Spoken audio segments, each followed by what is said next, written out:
मेरा नाम शनाया है। मैं दिखने में बहुत अच्छी लगती हूँ।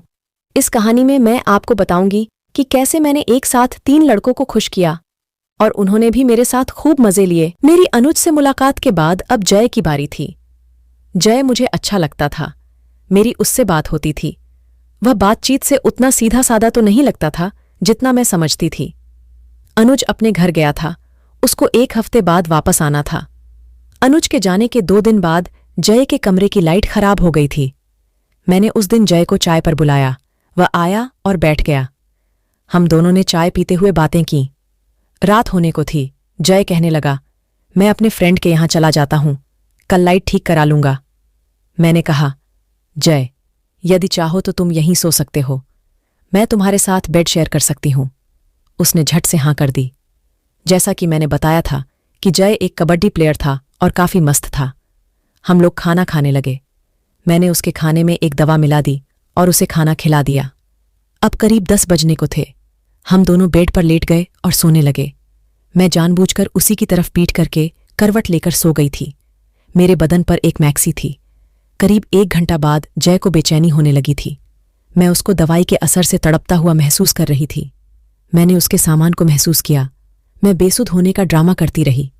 जय ने मेरी मैक्सी को ऊपर कर दिया। मैं सोने का नाटक करती रही।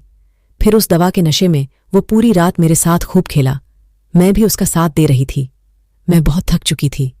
जय मुझे उठाकर अंदर लाया और बेड पर लिटा दिया। मेरे साथ वह भी लेट गया। मैं उसकी बाहों में मैंने मेल से अपने ऑफिस में आज का अपना ऑफ डाल दिया और कुछ काम करके सो गई।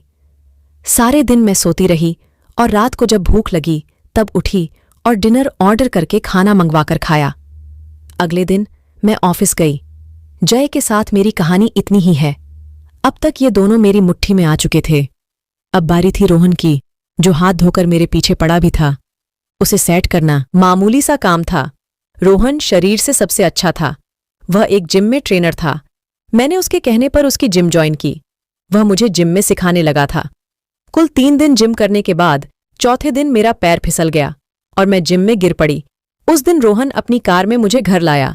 मैं ठीक थी, लेकिन माँ फिर से जिम नहीं जाना चाहती थी, क्योंकि मेरे फिगर की वजह से सब मुझे ही देखते थे।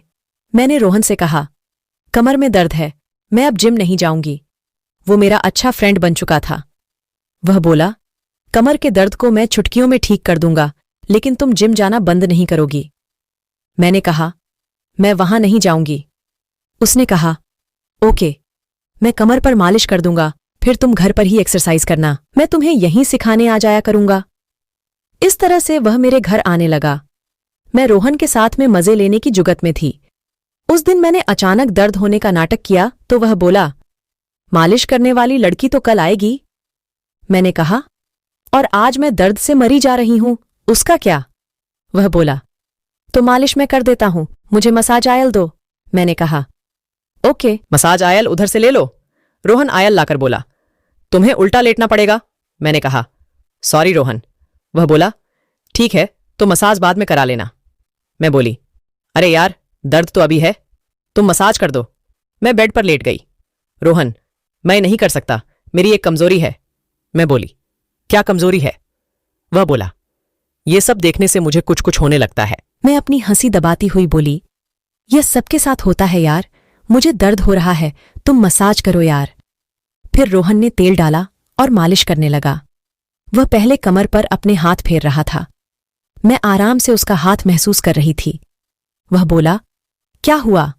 मैंने कहा, तुम्हारे हाथ फेरने से दर्द हो रहा है। रोहन मेरे सिर की तरफ आ गया। मैंने देखा कि उसका सामान सच में। अब मैंने जानबूझकर हाथ आगे रख दिया। वह टेबल से टिका हुआ था। मैं उसको महसूस कर रही थी। रोहन, अरे सॉरी। मैं उससे बोली, कोई बात नहीं, मेरा दर्द अब सच में कम हो गया है।